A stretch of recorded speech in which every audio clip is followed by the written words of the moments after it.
और भोले बाबा जैसा कोई देवता, इसलिए इनको देव नहीं क्या कहते हैं? महादेव है। अच्छा भोले बाबा महादेव क्यों?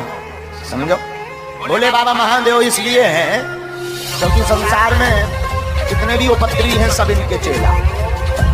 रावण किसका चेला? भोले बाबा का। भूत प्रीत किसके साथी?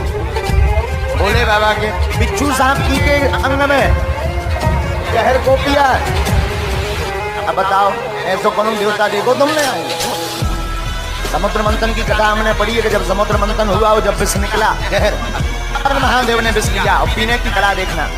माँ कहा, मुंह खोला, विष को पूरा मुख में डाला।